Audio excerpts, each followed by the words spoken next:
Battery क्षमतानुसार 5,000 से 10,000 रुपये प्रति वहन, 3 व्हीलर्स बैटरी क्षमतानुसार 10,000 से 20,000 प्रति वहन। माननीय अध्यक्ष महोदय, प्रदेश में अप्रधान खनिजों की खोज की गति बढ़ाने हेतु निजी उद्यमियों की भागीदारी सुनिश्चित की जाएगी।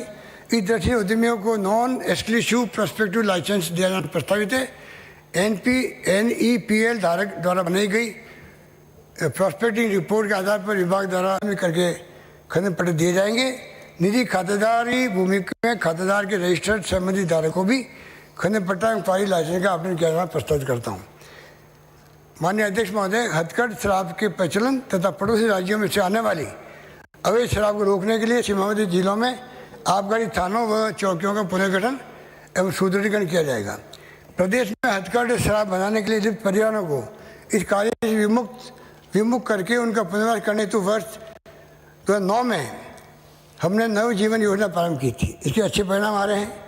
इसे व्यापक बनाते हुए ऐसे परिवारों की नशा मुक्ति, पुनर्वास, उनके बच्चों की शिक्षा तथा रचनात्मक कार्यों के लिए प्रेरित करने के हेतु एक विशेष कार्य योजना बनाई जाएगी। इस हेतु मैं 100 करोड़ रुपये नव जीवन कोष की घोषणा करता हूँ।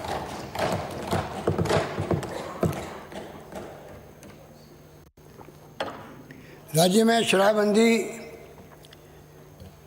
की मांग से जुड़े व्यावहारिक पहलुओं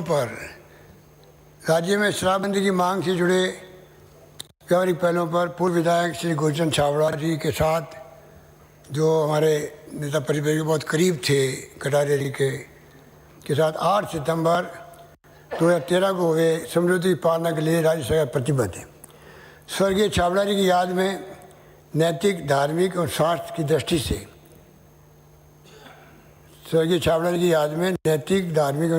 दृष्टि से मध्य संयम हेतु स्वर्गीय श्री गुलशन छाबड़ा जन जागरूकता अभियान चलाया जाएगा। इस हेतु आगामी वित्तीय वर्ष में 5 करोड़ रुपये का प्रावधान किया जाएगा। माननीय अध्यक्ष महोदय, हमारी सरकार किसानों की सदैव हित से है। इस दृष्टि में 1 मार्च 21 से 31 मार्च 22 तक की अवधि के लिए वर्तमान में देय मंडी शुल्क, कृषक कल्याण शुल्क, आड़त के संबंध में घोषणा करता हूं कि गुड़, चीनी, इमारती लकड़ी और देसी घी पर मंडी शुल्क 1.6 से घटाकर 1% किया जाएगा। अन्य कृषि यंत्रों यथा जौ, उड़द, मूंग आदि पर मंडी शुल्क 1.6 से घटाकर 1%, तो तिलहन पर 1% घटाकर 0.75% किया जाएगा।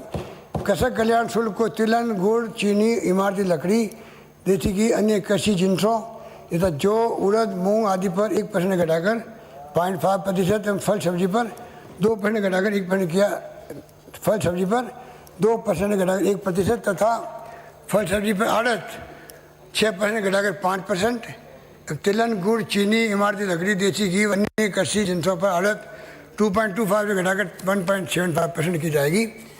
माननीय अध्यक्ष महोदय, हमारी सरकार किसानों के प्रति हमेशा संवेदनशील रही है। इसी कारण से कॉलोनाइजेशन एरिया के समस्त श्रेणी के काश्तकारों को भी कृषि भूमि आवंटन की बकाया किस्तों पर 1 अप्रैल 21 से 30 जून 21 की अवधि में 30 जून 21 तक की शेष रही बकाया किस्तें एक मुश्त जमा कराने पर ब्याज में 100% छूट दी जाएगी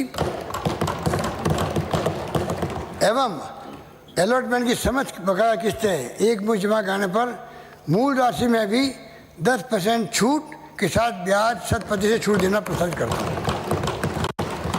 माननीय अध्यक्ष महोदय, त्रुटिपूर्ण डिक्लेरेशन फॉर्म्स को संशोधित करने तथा बकाया डिक्लेरेशन फॉर्म्स को प्रस्तुत करने की सीमा समाप्त होने के कारण व्यवहारियों को समस्या आ रही है। अतः इनकी अवधि 30 जून 21 तक बढ़ाया जाना प्रस्तावित है। साथ ही वैट 40E विपणी पेश करने की समावधि को 30 जून 21 तक बढ़ाकर ठेकेदार बढ़ा देना प्रस्तावित करता हूँ।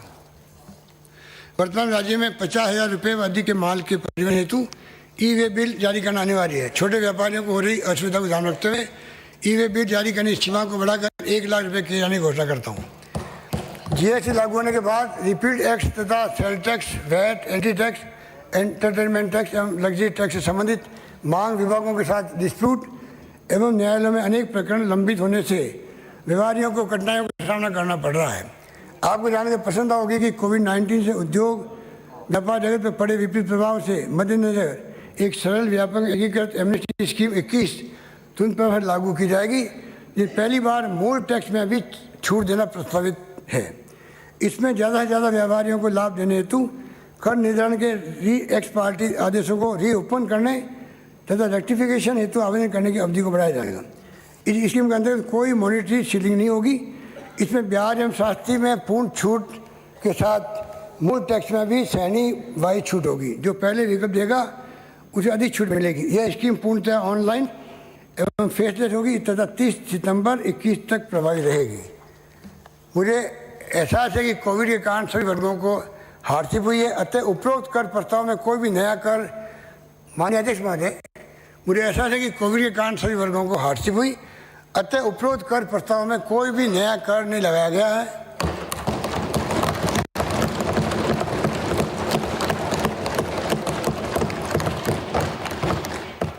बल्कि इस कोरोना काल में लगभग 910 करोड़ रुपए से राहत प्रदान की गई है।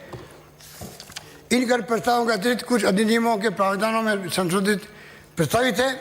इन संशोधनों के संबंध में विस्तृत उद्देश्य और प्रयोजन वित्त विधेयक में वर्णित है। इन प्रस्तुत प्रस्तावों और घोषणाओं की क्रियान्वयन के लिए तथा अन्य प्रयोजनार्थ कुछ अधिसूचनाएं जारी की जा रही है। माननीय अध्यक्ष महोदय, संशोधित अनुमान 2021 में बजट अनुमान वर्ष 21-22। अब मैं 2021 के संशोधित अनुमान का संक्षिप्त विवरण प्रस्तुत कर रहा हूँ, जिस प्रकार है। राजस्व 1,47,980 करोड़ 19 लाख रुपये प्राप्त किए। राजस्व क्या है? 1,99,701 करोड़ 80 लाख रुपये। राजस्व घाटा 41,721 करोड़ 61 लाख रुपये। पूंजी खाते में प्राप्तियाँ 1,172 करोड़ 39 लाख रुपये। पूंजी खाते में व्यय 58,360 करोड़ 82 लाख रुपये व्यय। पूंजी खाते में आधिक्य 41,811 करोड़ 57 लाख रुपये। माननीय अध्यक्ष महोदय, वर्ष 21-22 के लिए बजट अनुमानों का संक्षिप्त विवरण इस प्रकार है। राजस्व प्राप्तियाँ 1,84,330 करोड़ 13 लाख रुपये। राजस्व व्यय 2,08,880 करोड़ 17 लाख। राजस्व घाटा 23,750 करोड़ 4 लाख। पूंजी खाते में प्राप्तियाँ 67,501 करोड़ 90 लाख रुपये। पूंजी खाते में व्यय 42,62,667 करोड़ 16 लाख रुपये। पूंजी खाते में आधिक्य 23,834 करोड़ 74 लाख। राजस्व घाटा। माननीय अध्यक्ष महोदय, कोविड-19 के परिप्रेक्ष्य में संपूर्ण देश की अर्थव्यवस्था में आई गिरावट को देखते हुए राजस्व प्राप्तियों में आगामी वर्ष में भी पर्याप्त वृद्धि संभावित नहीं है।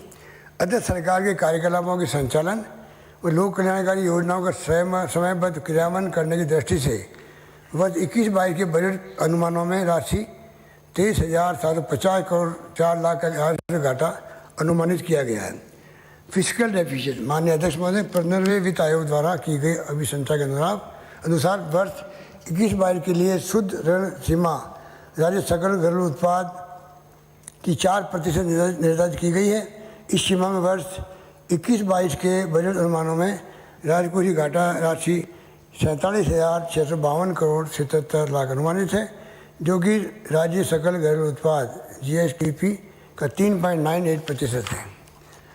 माननीय अध्यक्ष महोदय, मैं सदन का ध्यान केंद्र सरकार द्वारा दिए केंद्रीय करों में राज्य की हिस्सा राशि में की गई कटौती की तरफ दिलाना चाहूँगा। वर्ष 2021 में प्रदेश को प्राप्त होने वाली राशि में केंद्र सरकार द्वारा 14,094 लाख की कमी की गई। 14,000 करोड़ 94 लाख की कमी की गई है।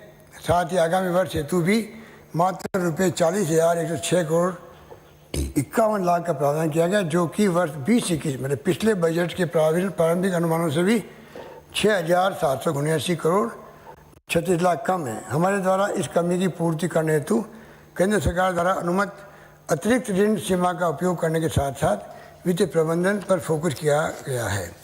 हमारे द्वारा कुशल वित्तीय प्रबंधन किया जाकर प्रदेश के सभी तबकों के कल्याण का ध्यान रखते हुए तथा आधारभूत संरचना को सुदृढ़ करने की कार्य योजना बनाते हुए एक दूरगामी विजन के साथ में बजट तैयार किया गया। मैं वर्ष 21-22 के वार्षिक विवरण सभा पटल पर रख रहा हूँ। अध्यक्ष महोदय, मैं वर्ष 21-22 का वार्षिक वित्तीय विवरण सभा पटल पर रख रहा हूँ।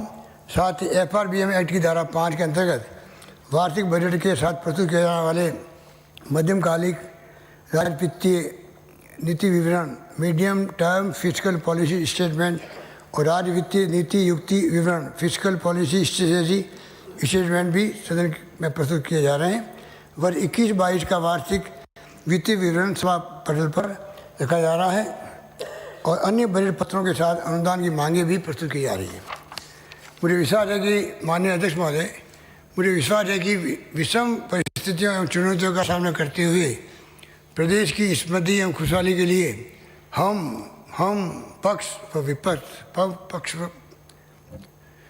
माननीय अध्यक्ष महोदय, मुझे विश्वास है कि विषम परिस्थितियों एवं चुनौतियों का सामना करते हुए प्रदेश की समृद्धि एवं खुशहाली के लिए हम पक्ष व प्रतिपक्ष कंधे से कंधा मिलाकर विकास की गति को निरंतर आगे बढ़ाते रहेंगे।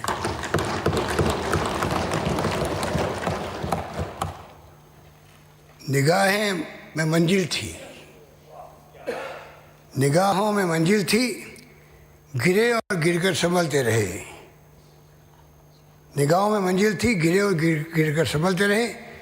हवाओं ने बहुत कोशिश की, मगर चिराग आंधियों में भी जलते रहे।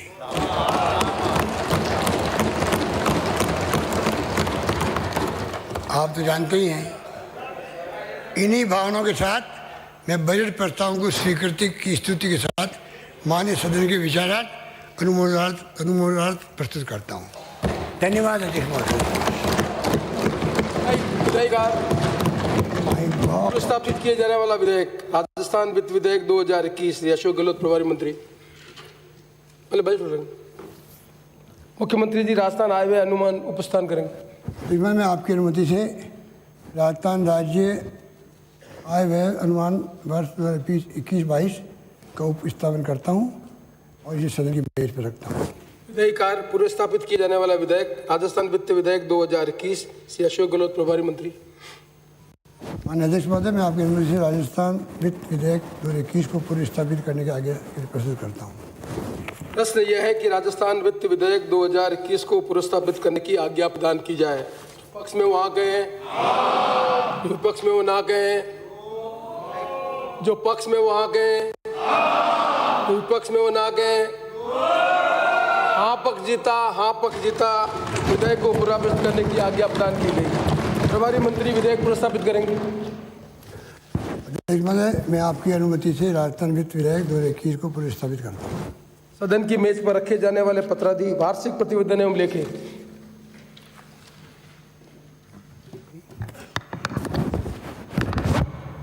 हमारे अध्यक्ष महोदय, मैं आपकी अनुमति से भारत के नियंत्रक माल लेखा परीक्षक का प्रतिवेदन वित्त लेखे खंड 1 व खंड 2 वर्ष 19-20 और विनियोग लेखे वर्ष 19-20 सदन की मेज पर रखता हूँ।